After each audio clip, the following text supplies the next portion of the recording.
Hello, എല്ലാവർക്കും നമസ്കാരം. ഞാൻ നിങ്ങളുടെ സ്വന്തം മാളവികയാണ്. ചാലക്കുടിക്ക് ഞാൻ വരുന്നുണ്ട്. എന്താന്നല്ലേ പറയാം.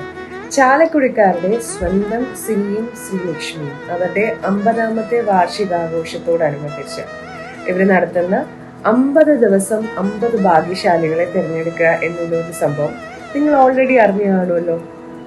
അപ്പോൾ ഈ വരുന്ന 19th അതായത് ശനിയാഴ്ച രാവിലെ 10:30 ഞാൻ എന്തായാലും വരുന്നുണ്ട്. ഈ ആഴ്ചത്തെ ഭാഗ്യശാലികളെ തിരഞ്ഞെടുക്കാനും കഴിഞ്ഞ ആഴ്ചത്തെ ഭാഗ്യശാലികൾക്ക് അടിപൊളി സമ്മാനങ്ങൾ കൊടുക്കാനുമായിട്ട് ഞാൻ വരുന്നുണ്ട്. അപ്പൊ നിങ്ങൾ എന്തായാലും ഉണ്ടാവുമെന്ന് ഞാൻ പ്രതീക്ഷിക്കുന്നു. തീർച്ചയായിട്ടും വരണം. പ്ലേസും ഡീറ്റെയിൽസും ഒക്കെ ഈ വീഡിയോയിൽ കൊടുക്കുന്നതായിരിക്കും. അപ്പൊ see you all on 19 morning 10:30 ശനിയാഴ്ച ചാലക്കുടിയിൽ വെച്ച് കാണാം.